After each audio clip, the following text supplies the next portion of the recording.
Karma means action. There are four types of action: physical, mental, emotional and energy. Of all these things, the energy action is the most important one and the most enduring one and the most liberating one if you do it the right way. If you do it the wrong way, the energy action, which is improper, can have far more impact upon one's life than the improper physical actions, improper mental actions, improper emotional actions. So what do I mean by improper energy actions? Unfortunately, I had to witness a few things which I did not wish to witness. Certain people trying to misuse a little flexibility in energy that came with certain practice of yoga or a certain initiation especially. There are some over-smart people that when you initiate them, when it's fresh, when they're bursting with energy, they want to use it for something else. They want to channelize it to impress their neighbors or to make some money out of it or in some way use it. What was offered to them for their well-being, they try to do something else, that can happen. Or a better example would be, see there are many ways you can perform negative action. One thing is, let's say you sat here and thought that somebody that you don't like must die, or you even thought how to kill them. It has a certain level of impact on you.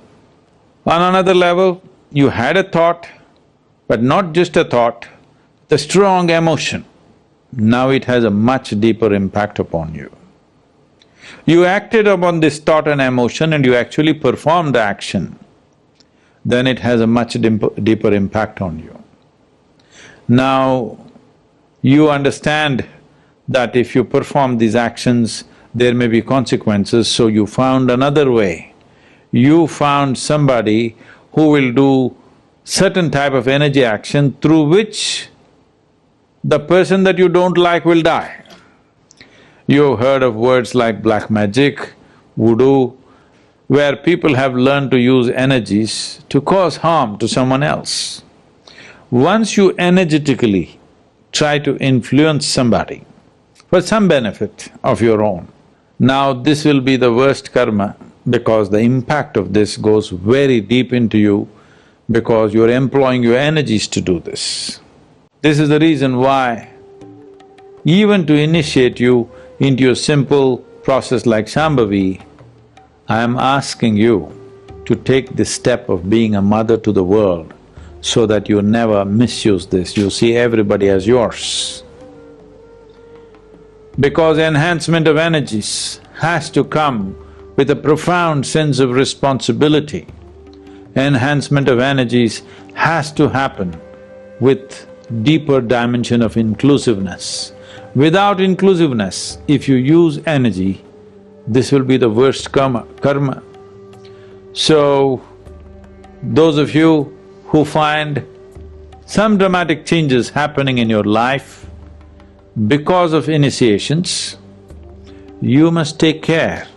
You must take utmost care that you never try to use this ability to transform to do something else. Of course, some of you think you will do a great thing by healing somebody, by intervening in somebody's life in some other way. No, this will be the worst type of karma you perform because once you try to use your energies and still you are capable of anger, you are capable of drawing boundaries of what is you and what is not you, what is yours and what is not yours, when these things are still there, you should never ever try to do anything energetically because this will be the most impactful karma that you will do. This is the reason why even the basic practice of Shambhavi, to initiate you, you must become a mother to the world. And this is also a fantastic way to beat your karma. If every moment of your life, if you live with an inclusive emotion of being a mother to the world, not discriminating between what is yours and what is not yours.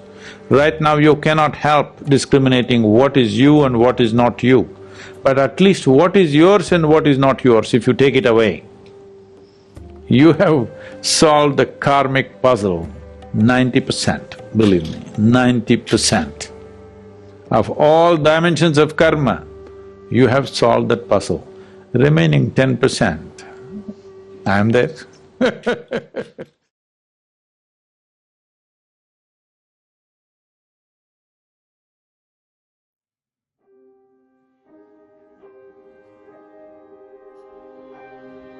If you see two people feeding a poor person, what do you think will be the nature of their karma?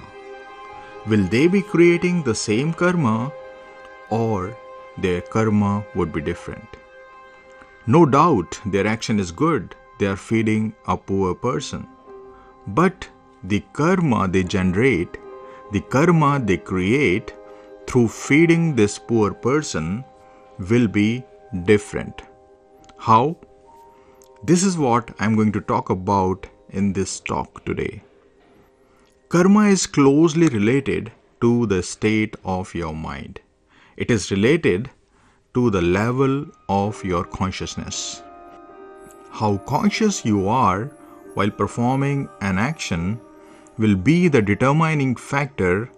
It will alone decide what sort of karma you generate, good or bad, or none at all. Now, when you feed a poor person, you can do that in two ways. There is no third way. In only two ways you can feed a poor person.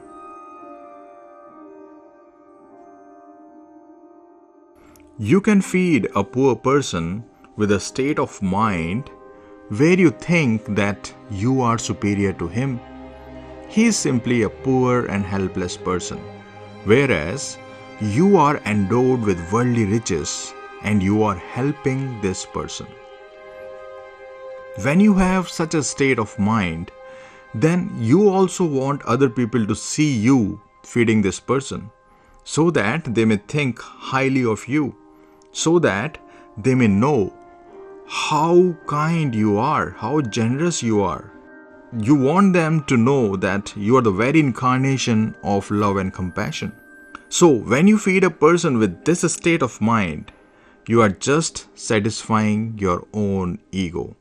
You're just inflating your own ego.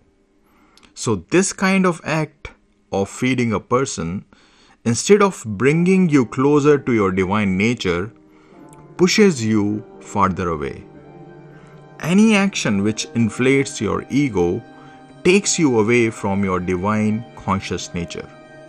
Any action which is propelled by egoic wants, which is propelled by egoic desires, which is driven by fear conditioned patterns, always create negative karma. So, even when you're lending a helping hand to someone, you must be really cautious. You must be really careful about your state of consciousness. You can feed a poor person with a state of mind where you just like helping him. You feel good about it. You don't feel superior to him at all, nor do you consider him helpless. You just feed him because you feel good about feeding him. You take him as your equal. You know that in your mind that he is also a divine conscious being in human form like you. So when you help him, you are actually helping yourself. When you feed a person with such a state of mind or from this level of consciousness, you don't create any karma. In fact, this sort of action puts an end to all negative karma. You then come closer to your divine conscious nature. This is what is the essence of Karma Yoga. So whatever you do, do it consciously. Do that with awareness. Remember, it's consciousness alone which will snap the cord of karma which binds your soul to this body-mind complex and therefore makes you undergo tremendous suffering. Buddha said, "Speak and act consciously and you will experience the eternal happiness of your true nature." And then he said, "Speak and act unconsciously and your life will get filled with sorrow and suffering. And you have no one to blame for this. You shouldn't blame anyone for this." Recognize the profundity of these words. Try to understand the meaning of these words and your whole life will get transformed. The words sound very simple, but the meaning they contain is deep. They clearly tell you how you can invite happiness in your life and how you sow the seeds of suffering in your life.